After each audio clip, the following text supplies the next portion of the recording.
என்னோட அண்ணனுக்கு நடந்த விஷயம் உண்டு. என்னோட அண்ணன் ஒரு பொண்ணை காதலிச்சாரு. அவரோட பணம் பார்க்கலாம் தேடுறாரு. அவ கூப்பிட்டுறதுக்கெல்லாம் அந்த கேடும் வருவா. இப்ப என் அண்ணன் வெளிநாட்டுல இருக்கிறாரு. வெளிநாட்டுக்கு போயிட்டு ஒரு 3 வருஷம் இருக்குது. 3 வருஷத்துல இப்ப லவ் பண்ண கேர்ள் இருக்கிறாரு. அவருக்கு திருமணம் ஆயிடுச்சு. அவருக்கு திருமணம் ஆன அந்த கேர்ளுக்கு பாத்துக்கிற மாப்பிள்ளையோட பேர் வந்து மாப்பிள்ளைய வயசு வந்து அவன் விட கூடுதலா இருக்கிறது. ஆனா இந்த கேர்ள் வந்து செய்த வேலை சரியா பிள்ளை ஆயத்தான் எனக்கு தெரிஞ்சுக்கணும். அவங்க செய்தது சரியா பிள்ளையான்னு எப்படி சொல்றது?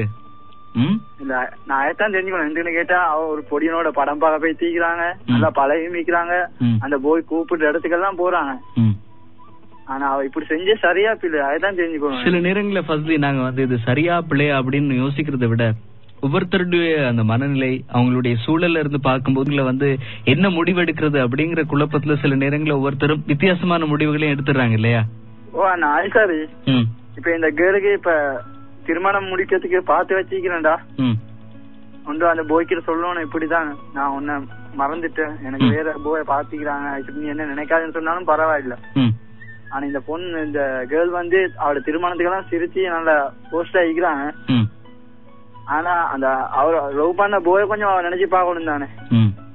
கண்டிப்பா அவ லவ் பண்ணவே கூடாது. கண்டிப்பா ஒருவரை காதலிச்சுட்டு வந்து இப்படி விட்டுட்டு போகும்போது இன்னும் ஒருவருக்கு அதிகமான வேதனைகள் இருக்கும். ஆனாலும் கூட அவர் என்ன மனநிலையில் இருந்தார், என்ன மாதிரியான ஒரு சூழல் அவருக்குள்ள இருந்தது அப்படிங்கறது எங்களுக்கும் தெரியாது இல்லையா ஃபர்ஸ்ட்லி? சில நேரங்கள் அவர் வந்து இத வந்து ஏற்றுக்கொள்ள முடியாத ஒரு நேரத்துல வந்து ஏற்றுக்கொண்டிருக்கலாம் அல்லது விருப்பத்தோடு ஏற்றுக்கொண்டிருக்கலாம். இப்படி 2 விதமா நீங்க சொல்ற சாரி. இப்ப அந்த கேர்ள் வந்து இப்ப உண்மையா இவரை லவ் பண்றேன்டா, அவனோட வீட்டு சூழ்நிலை பாக்க. அப்ப அவன் அந்த போய்க்கு என்ன சொல்லிக்கணும், நான் ஒண்ணு மிச்சம் லவ் பண்றேன், எங்க வீட்டுக்கு வந்து பேசி எங்களை எப்படி முடிச்சாங்கன்னு கேட்கணும். அவ அதுவும் இல்ல, அவன் விட வயசு கூடுதலான ஒருவரை திருமணம் முடிச்சு அவரோட ஈக்கிறாரு. சரியா? அப்ப இந்த போய் மன வருத்தம் மனநிலை கொஞ்சம் தெரியணும் தானே அவருக்கு. கண்டிப்பா அதே அந்த போய் அவ மாத்தினா அவருக்கு பிடிக்கும். கண்டிப்பா இது எந்த தரப்பினரா இருந்தாலும், அதாவது ஆண் பெண் 2 பேருக்குமே வந்து இந்த காதல்ல வந்து ஒருத்தர் இப்படி ஏமாற்றிட்டு போகும்போது அதிகமான வேதனை இருக்கும். ஃபர்ஸ்ட்லி நீங்க சொல்ற விஷயம் சரியானதுதான். ஆனாலும் சில நேரங்களை வந்து இப்படி ஏமாற்றிட்டு போயிட்டாங்க அப்படிங்கறதுக்காக நாங்க தொடர்ந்து அவங்கள நினைச்சு கவலைப்பட்டுட்டு இருக்கவும் முடியாது இல்லையா? இப்படி செய்துட்டு போயிட்டாங்களே, என்ன ஏமாத்திட்டாங்களே அப்படின்னு நாங்க கவலைப்பட்டு இருக்கிறது சரியானதா நீங்க சொல்லுங்க? இல்லன்னா நாங்க எங்களுடைய வாழ்க்கையை அடுத்த கட்டத்தை யோசிக்கிறது சரியானதா? அவங்கதான் போயிட்டாங்க.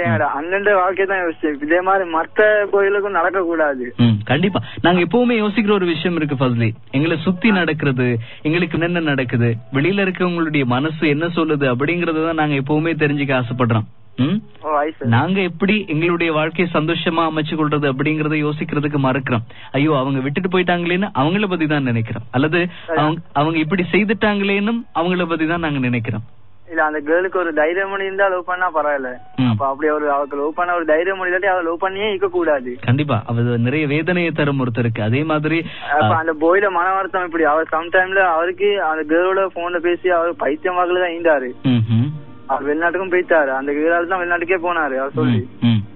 ஆனா அவர் வெளிநாட்டுக்கு போய்த்த பிறகுதான் இப்படி நடந்தது அவருக்கு. ஆனா வெளிநாட்டுல இருந்து அவருக்கு திருமணம் எல்லாம் முடிந்த பிறகுதான் அவருக்கே விஷயம் தெரியும். நாங்க சொல்லிதான் தெரியும். நாங்க அவர்கிட்ட மேல இருந்து கொஞ்சம் யோசிச்சு பார்க்க மன வருத்தம் ஆயிடுச்சு. என்ன செய்ய வேணும்? வேதனையானதா இருக்கு இந்த விஷயம். அதாவது உங்களுடைய சகோதரர் நிறையவே வேதனைப்பட்டதை நீங்க அருகில இருந்து பாத்துருக்கீங்க இல்லையா? அதனால வந்து உங்களுக்கு ரொம்ப அது தாங்கிக் கொள்ள முடியாம இருக்கு உங்களுடைய சகோதரருக்காக. ஆனா நீங்க செய்ய வேண்டியது ஃபர்ஸ்ட்லி அவங்க மேல அதிகமா கோபப்படுறதை விடவும் முக்கியமா நீங்க வந்து அவங்களுக்கு உங்களுடைய அண்ணனுக்கு எந்த அளவுக்கு தைரியத்தை கொடுத்து அவருடைய மனசுக்கு ஆறுதலை கொடுத்து இந்த நிலையில இருந்து அவர் வெளியில வர்றதுக்கு தான் நீங்க உதவி செய்யணும் இல்லையா? சரி, அந்த கேர்ள் முடிச்சு சந்தோஷமா இருக்கிறா. அவங்கள வாழ்த்திடுவோம் நல்லா இருங்க அப்படின்னு சொல்லி நாங்க வாழ்த்த தான் முடியும் இல்லையா? ஆனா இப்ப எனக்கு சின்ன மன வருத்தம் வந்துச்சு. சொல்லுங்க. அந்த கேர்ளுக்கு அளவில வயசு கூடுதலான ஒரு ஆணை தான் பாத்துக்கிறாங்க. நான் நினைக்கிறேன் அந்த போய்க்கு அவளோட அண்ணல வயசும் இல்ல அதையும் தாலின வயசு சொல்லி இருக்கும். ஆகவே அதான் அந்த மாதிரி ஒண்ணு சம்பவம் நடக்கும்போது சில நேரங்கள ஏதாவது ஒரு விஷயம் அங்க நடந்திருக்கும் இல்லையா? ஃபர்ஸ்ட்லி எனக்கு வாழ்த்தையிலும் இப்ப அவனோட குடும்ப சூழ்நிலையை பார்த்து எனக்கு ஒண்ணும் சொல்லல. அது அவனோட குடும்ப சூழ்நிலை அவனோட குடும்பத்தாக்கள் இருப்பதுக்கு உட்பட்டோ அவன் திருமணத்தை முடிச்சோ தெரியா.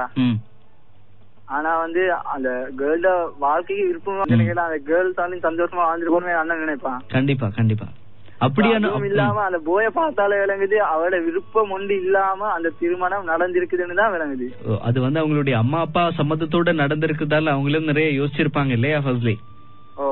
ஆகவே நாங்க பொறுத்திருக்கலாம். உங்களுடைய சகோதரருக்கு எந்த அளவுக்கு உங்களால நம்பிக்கையான வார்த்தைகளை கொடுக்க முடியுமோ, அவர் இருக்கக்கூடிய இந்த மனநிலையிலிருந்து அவர் எப்படியாவது மாற்ற முடியுமோ, அதுதான் நீங்க கொடுக்கக்கூடிய ஒரு பெரிய ஒரு பரிசு உங்களுடைய அண்ணனுக்கு.